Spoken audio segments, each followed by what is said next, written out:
Yo, what's up?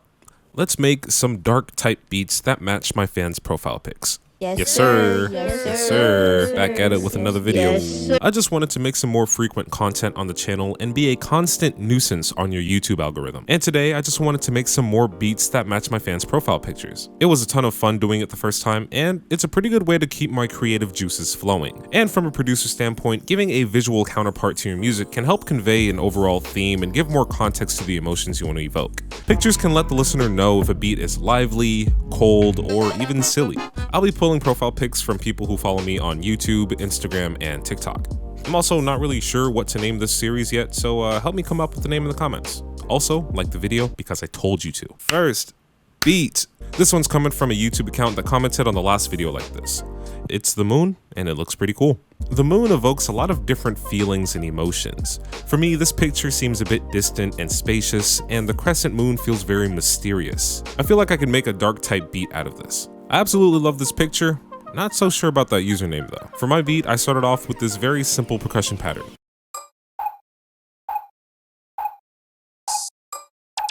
I put a little bit of bit crush effect on it, and then added this pretty big reverb so it sounds like it's in space. Not like actually in space, because you know there's no air, but like, you know what I mean, it sounds big.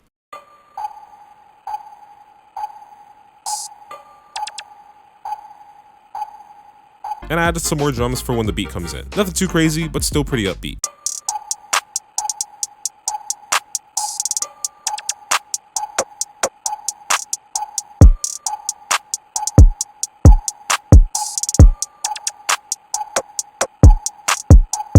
Next, I added the melody. I made this preset in 3x oscillator, and it's very simple. It's just a sine wave with a plug-shaped volume envelope. And to give it a cool, spacey sound, I added a ton of effects to it. Bit crush, vinyl warping, gross beat, an EQ, stereo imager with wider, and reverb.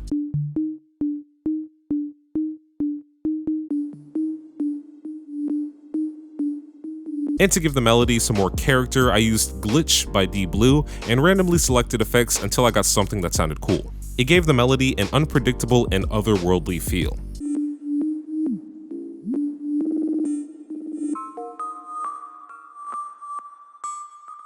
Lastly, here's the 808.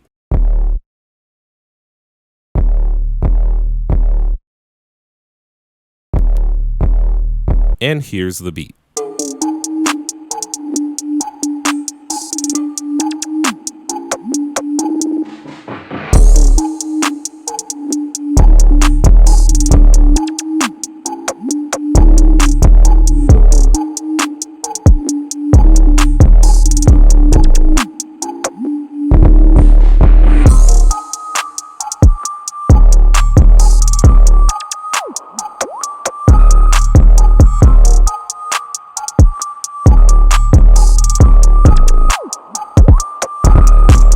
Next, beat. This one's coming from a follower on my Instagram. If you don't know this photo, it's from the video game Cyberpunk 2077, and it's a logo for the band that Keanu Reeves' character is in. And the band's name is Samurai, so how about we make an Eastern Asian inspired trap beat? For this beat, I had to pull out good old Expand. I layered this shamisen and koto preset together, and I played this melody.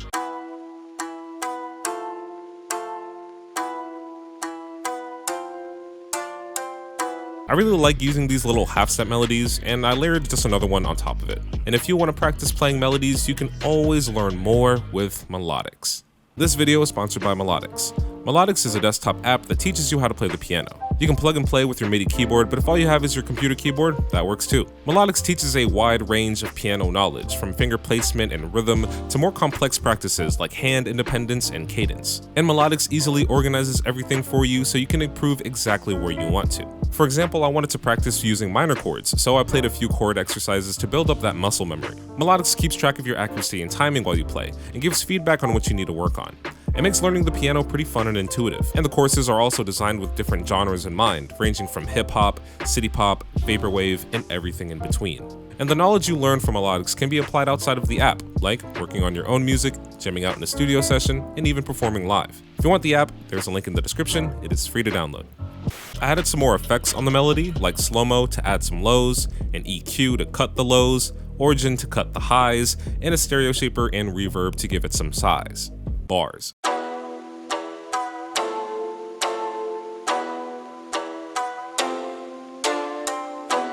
I also added this flute melody with a few effects like EQ, origin, and reverb to make it sound similar to the other melody.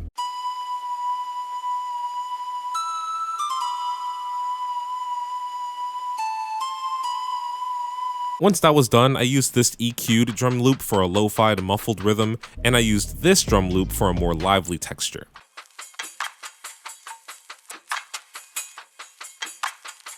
Let's not forget about the trap drums.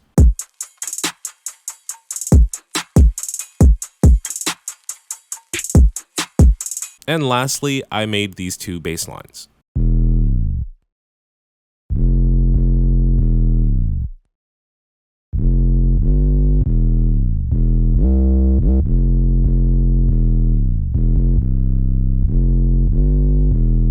All we gotta do now is arrange, add some more impact transition sounds, and here is the beat.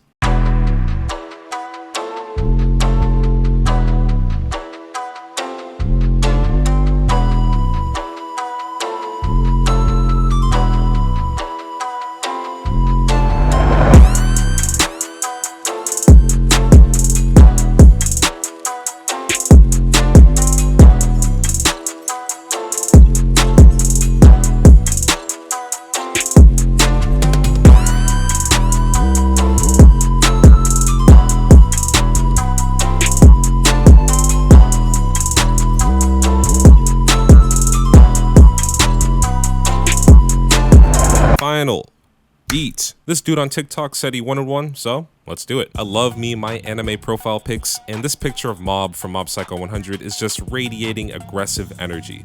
So let's make something aggressive. This picture also makes me want to produce something with a pretty intense intro.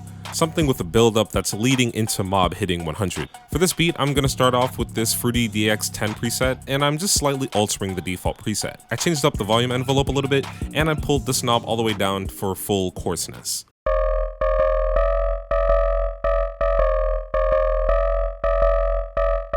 I used an EQ to cut the lows, Destructor for a bit crush effect, and delay, reverb, and stereo shaper to do all that stuff that you already know what it does.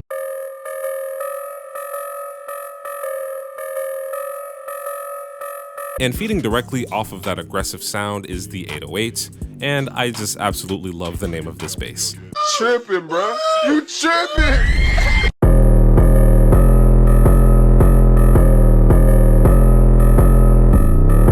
I used an EQ automation on this so I can make the intro have this cool build up with the bass included.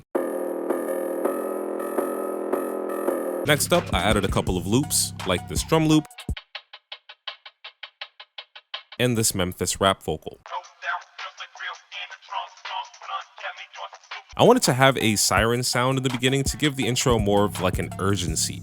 You know, like something's about to go down. But the siren sound that I liked had this stupid meme explosion in the background. You could still hear it in the beat. But it's whatever. Gotta make do with what I got. Let's not forget the drums.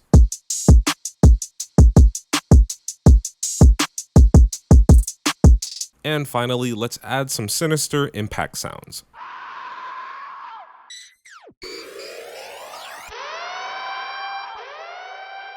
And once all of this is arranged, here is the final beat.